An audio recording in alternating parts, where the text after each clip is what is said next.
नमस्कार दोस्तों, स्वागत है आप सभी का हमारे चैनल स्ट्रगल लाइफ 2.0 में। आज का टॉपिक काफी इंटरेस्टिंग लग रहा है। अगर आप कॉम्पिटिटिव एग्जाम की तैयारी कर रहे हैं तो ये वीडियो आपके लिए बहुत ही महत्वपूर्ण होने वाली है। बिल्कुल। एग्जाम्स में तो साइंस से बहुत सवाल आते हैं। आज हम विटामिन को ट्रिक के साथ समझने वाले हैं। ट्रिक्स के साथ, मतलब रटने का झंझट खत्म। तो चलिए बिना समय गंवाए शुरू करते हैं आज का टॉपिक। जी बिल्कुल, शुरू करते हैं। मैं पूरी तरह तैयार हूँ। तो आज की क्लास की हमारी पहली स्लाइड स्क्रीन पर है। मैं इसे अक्षरशः पढ़ता हूँ।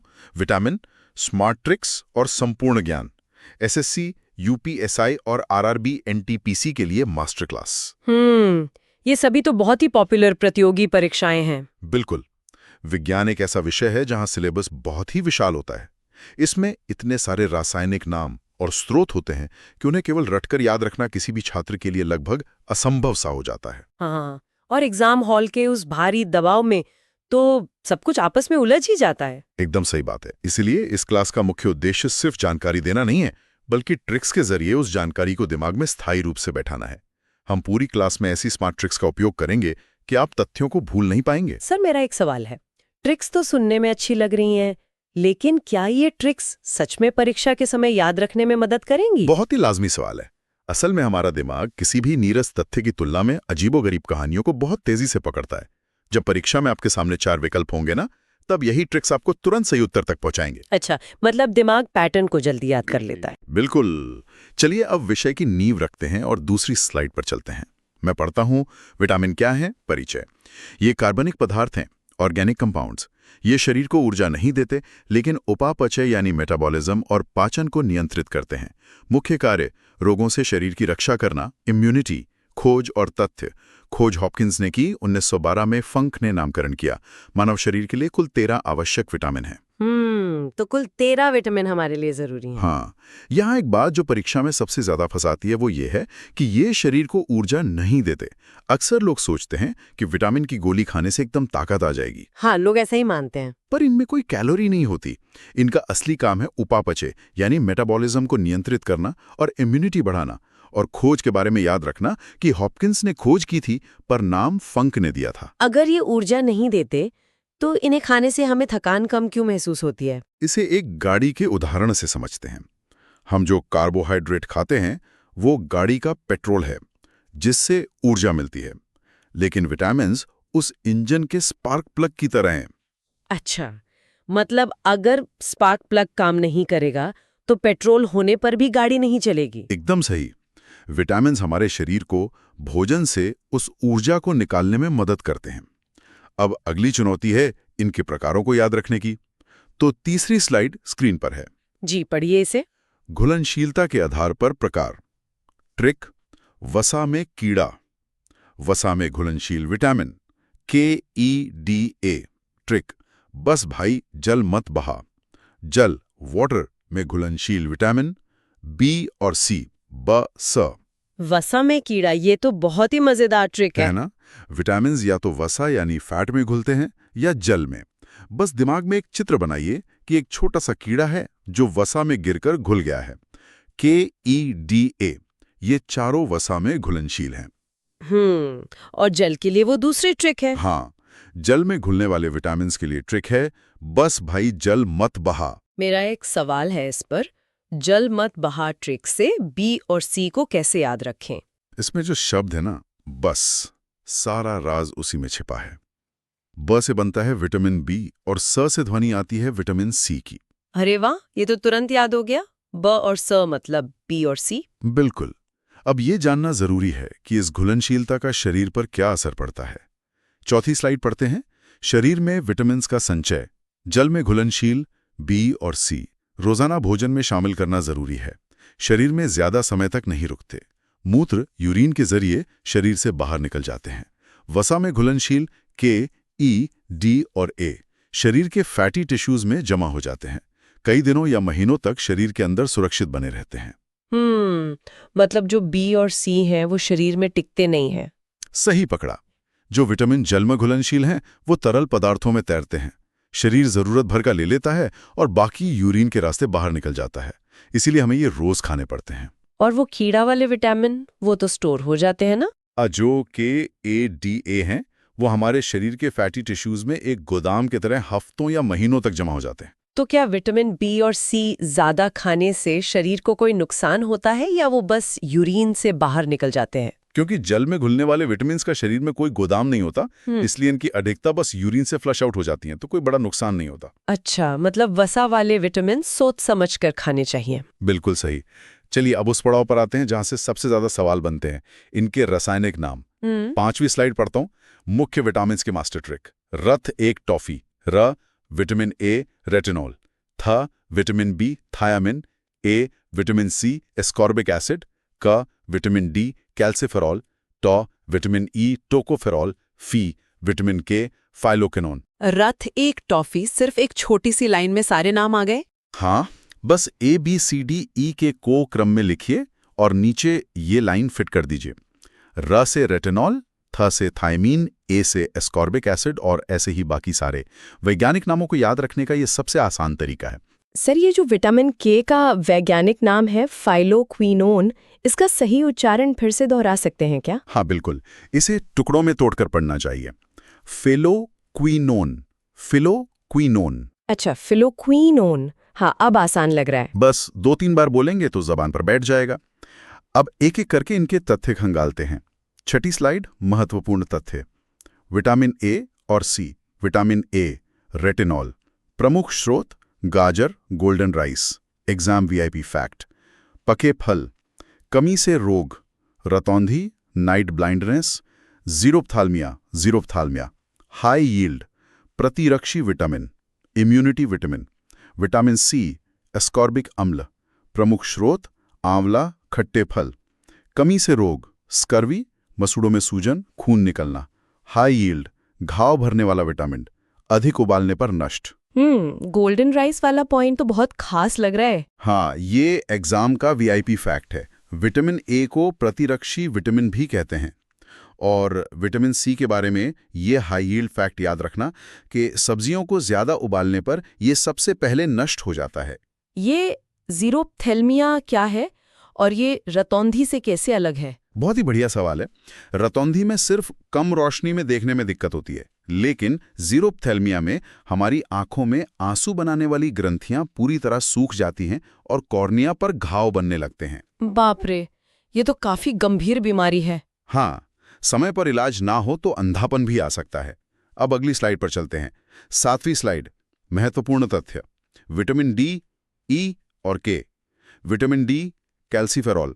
रोग रिकेट्स बच्चों में, ऑस्टियोमलेशिया वयस्कों में।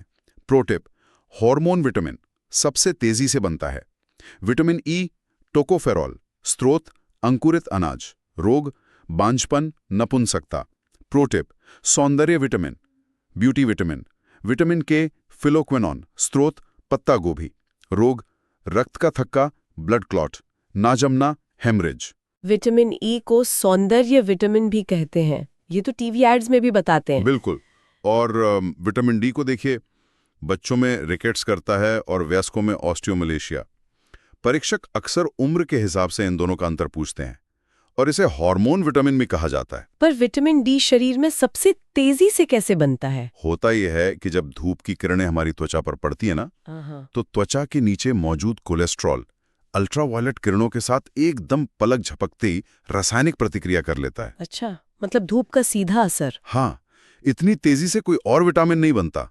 अब हम उस हिस्से पर आते हैं जिससे छात्र थोड़ा डरते हैं, बी कॉम्प्लेक्स। 8वीं स्लाइड पढ़ता हूँ। B complex master trick. थोड़ा न्यू पेंट पर बायोफसा। हाँ, B1 थायमीन, रा B2 riboflavin, new B3 nicotinamide, paint B5 pantothenic अम्ल, पर B6 pyridoxine, bio B7 biotin, फ B9 फॉलिक अम्ल, सा B12 साइनोकोबालामिन।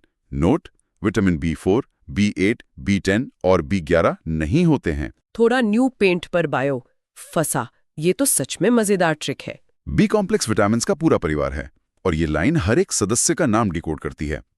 पर सबसे ज्यादा ध्यान उस नोट पर देना कि 4, 8, 10 और 11 नंबर के विटामिन अस्तित्व में ही नहीं है। क्या परीक्षा में अक्सर ये पूछा जाता है कि कौन से बी विटामिन नहीं होते हैं? हाँ, अक्सर परीक्षक जाल बिछाते हैं और ऑप्शन में B4 या B10 दे देते हैं। जिन्होंने सिर्फ रट्टा मारा है वो पक्का फंसेंगे। हाँ, क्योंकि उन्हें लगेगा कि 1 से 12 तक सारे नंबर होते हैं। बिल्कुल। अब नवी स्लाइड पर चलते हैं और इन्हें करीब से जानते हैं। B complex, B1, B2, B3। Vitamin B1 thiamine, रोग, बेरी-बेरी, मांसपेशियों में खिंचाव। एग्जाम नोट, पॉलिश किए चावल खाने से यह नष्ट हो जाता है। विटामिन B2 राइबोफ्लेविन, रोग, मुंह में छाले, किलोसिस। एग्जाम नोट, यह सेल के माइटोकॉन्ड्रिया में पाया जाता है। विटामिन B3 न्योसिन, श्रोत, मूंगफली, रोग, pellagra, 4D syndrome, dermatitis, diarrhoea, death. Polish किए चावल से B1 नष्ट हो जाता है। ये तो हमारी रोजमर्रा की जिंदगी से जुड़ा है। हाँ, क्योंकि सारा विटामिन B1 चावल के चोकर में होता है जो पॉलिश में निकल जाता है, और B2 माइटोकॉन्ड्रिया में पाया जाता है। पर सबसे खतरनाक है B3 की कमी से होने वाला पेलाग्रा और इसका 4D सिंड्रोम। सर, इस 4D सिंड्रोम के चारों D, dermatitis, diarrhoea, dementia, death, इनका मतलब आम हिंदी में समझाने के लिए कहूंगी। जरूर। ये शरीर के शटडाउन होने की प्रक्रिया है। पहला D है डर्मेटाइटिस, मतलब त्वचा पर चकत्ते और घाव। दूसरा है डायरिया, यानी गंभीर दस्त।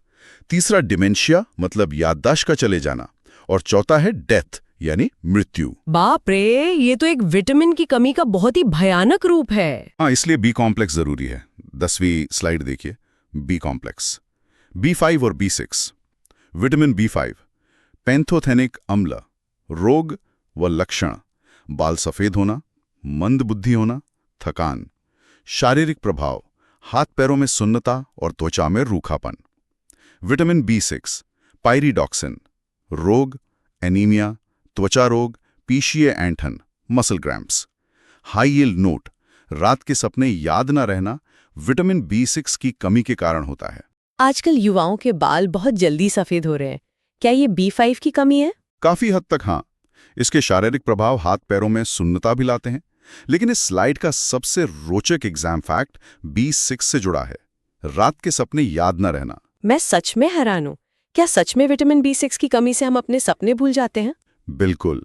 सपने हमारी याददाश्त में सेव करने के लिए दिमाग को कुछ न्यूरोट्रांसमीटर्स की जरूरत होती है, और विटामिन B6 उन्हें बनाने का कच्चा माल है। अच्छा, तो अगर कच्चा माल ही नहीं होगा तो सपने मेमोरी में सेव ही नहीं होंगे। एकदम सही।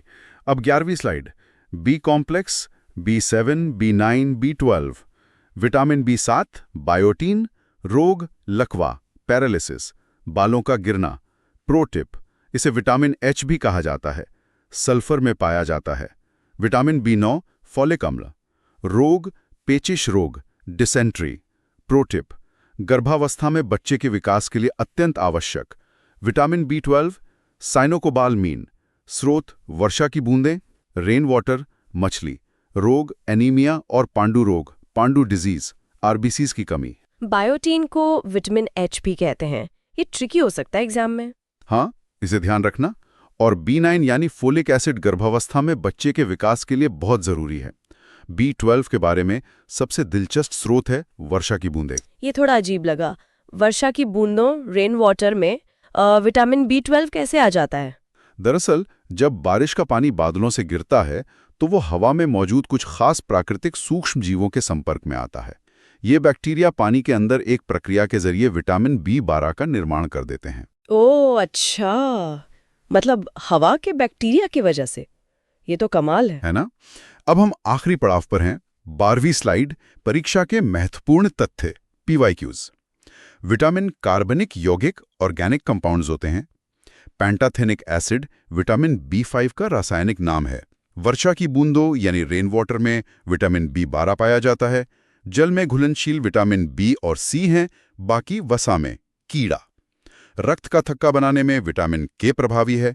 रात को देखे हुए सपने विटामिन B6 की कमी से याद नहीं रहते। ये स्लाइड तो पूरी क्लास का एकदम क्विक रिवीजन लग रही है। बिल्कुल, ये पिछले वर्षों के प्रश्न पत्रों यानी PYQ का निचोड़ है।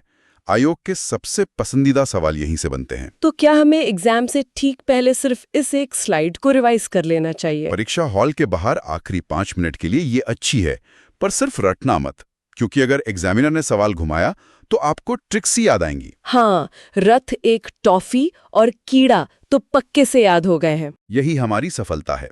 अब आज की हमारी अंतिम स्लाइड, अंतिम निष्कर्ष। स्मार्ट स्टडी, रटने से ज्यादा ट्रिक्स और विजुअल्स जानकारी को स्थायी बनाते हैं। रथ, एक टॉफी और कीड़ा जैसे शब्द आपको परीक्षा में कंफ्यूजन से बचाएंगे। रिवीजन करें और अपनी आगामी परीक्षाओं में 100% एक्यूरेसी सुनिश्चित करें।